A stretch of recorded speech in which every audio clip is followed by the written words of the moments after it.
Olá, se você chegou até aqui é porque você está muito preocupado com sinais de autismo do seu filho ou da sua filha.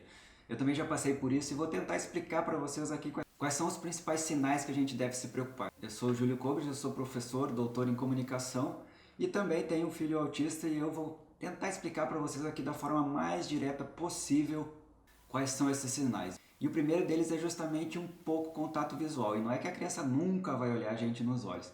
Ela pode até olhar como meu filho olhava, mas ela não vai manter o olhar. Se vocês prestarem atenção em diversas crianças de 2, 3 anos, eles encaram bastante a gente, os bebês, eles olham muito nos olhos das pessoas, eles têm muito interesse por pessoas. O que não acontece com crianças autistas, que elas se focam muito mais em objetos. Então, esta é uma das coisas que a gente deve se preocupar já de início, caso a criança não tenha um bom contato visual.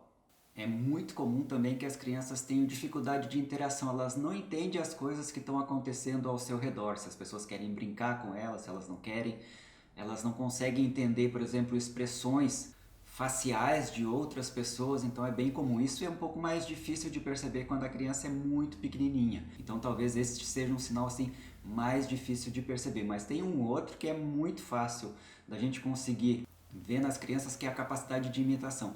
As crianças desde pequenininha elas já imitam os adultos. Por exemplo, se a gente pede para mandar um beijo, se a gente dá tchau, elas dão tchau de volta. E as crianças com autismo elas têm dificuldade em fazer imitação. Muitas delas não têm esse repertório. E boa parte das coisas que a gente aprende na vida da gente é a partir da imitação.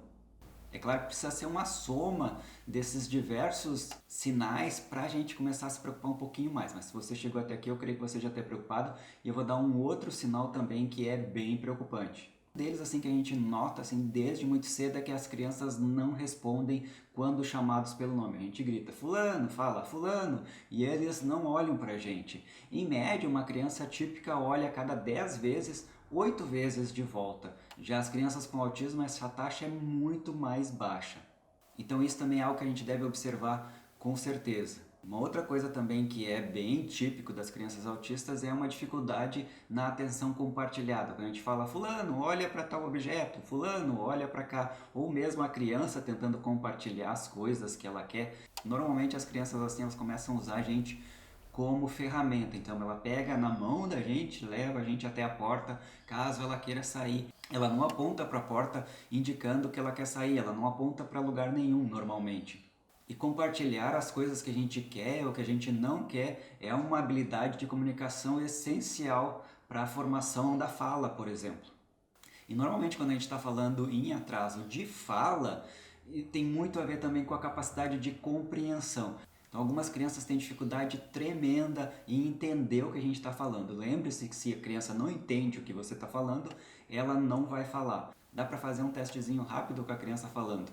Fulano, me traz a mamadeira e vamos ver se ela vai fazer, sem fazer nenhum gesto. A gente não deve apontar para a mamadeira, nem indicar com o olhar, mas a gente deve pedir para ela, vai lá, busca tal objeto e vamos ver se ela vai entender. Mas também a gente deve ter em mente que não é só o atraso da fala que é mais importante, é o atraso da comunicação, porque muita da comunicação que a gente faz é através do não verbal, que é apontar para as coisas, mostrar coisas que a gente quer através de olhares, interagir com as outras pessoas. É claro que algumas crianças vão até falar, mas vai ser uma fala de ecolalia, que é simplesmente repetir palavras sem sentido. Então a comunicação ela precisa ser funcional, ela precisa funcionar para que a outra pessoa entenda o objetivo de uma conversa, de uma troca entre duas ou mais pessoas. Então é necessário para haver comunicação que tenha uma troca, não simplesmente falar palavras. E isso pode confundir bastante em alguns casos. Em outros, a criança simplesmente começa a falar e depois ela vai perdendo essa habilidade de falar, mesmo que seja funcional. E aí ela vai ficando cada vez mais quieta e chega um certo momento em que ela não consegue se comunicar mais do mesmo jeito que fazia antes. Uma outra coisa são os comportamentos sensoriais incomuns. Digamos, tem algumas crianças que têm muita sensibilidade à luz, outras crianças não, são atraídas totalmente pela luz, algumas não gostam de sons, mas uma boa parte delas pode ficar muito incomodada com sons que normalmente, ou com luzes que normalmente a gente não se incomodaria. Então isso talvez seja algo preocupante. Elas também, algumas não gostam de abraço, gostam nem de ser tocadas na cabeça, em lugar nenhum. Então esse tipo de Comportamento a gente deve observar também porque pode ser algo sensorial e pode refletir no futuro em várias outras coisas, como na alimentação, que pode ter uma seletividade alimentar, por exemplo, não come diversos tipos de alimento, ou só come um tipo de alimento, porque a textura vai incomodar, porque alguma coisa vai incomodar ali a sensorialidade. Então isso também é algo que deve ser observado. As brincadeiras também elas não acontecem de uma forma como as crianças típicas, por exemplo, uma criança autista ela pode pegar um carrinho e ao invés de fazer o movimento tradicional que a gente faz, ela virar e ficar mexendo nas rodinhas por vários minutos. Ou então ela vê um buraquinho e começa a enfiar o dedo. Ela não tenta montar os Legos, ela sempre vai brincar de uma forma que não é funcional. Então isso também é um sinal bem importante para a gente prestar atenção. E uma outra coisa são os movimentos estereotipados. No meu filho eu comecei a notar que ele estava sempre mexendo os dedinhos dele. Depois ele começou a fazer o flapping de mãos, dar pulos, mas no começo ele não tinha nenhum tipo de movimento estereotipado. Isso começou a vir com o tempo. Então isso também é algo que dá para a gente prestar atenção. Elas ficam pulando, andando de um lado para o outro durante muito tempo. Vai assistir um desenho e não consegue assistir o desenho sentado, por exemplo. Ela vai ficar pulando o tempo todo e não vai conseguir ficar parada nesse sentido. Então esses movimentos estereotipados eles também são bem importantes assim como um sinal. É claro que a grande questão é se a gente desconfia dessas coisas é levar num pediatra ou num neuropediatra e falar desses sinais. Olha, eu percebi que o meu filho está com problemas de comunicação, ele não fala, ele não aponta, ele está com movimentos estereotipados.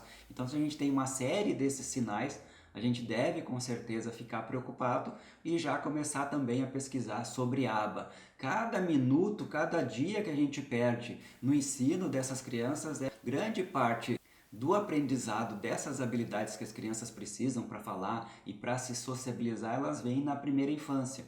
Então, se você está preocupado e que viu esses sinais, leve num pediatra, leve num neuropediatra o mais urgentemente possível, que ele vai fazer um diagnóstico. Mas mesmo quando não fechar o diagnóstico, se você nota essas dificuldades na sua criança, já é importante começar a fazer a aba com ela desde cedo.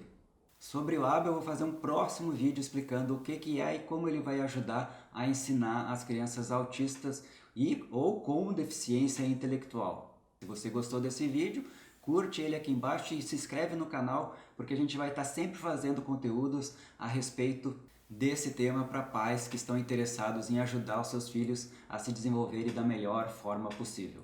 Um abraço e até o próximo vídeo.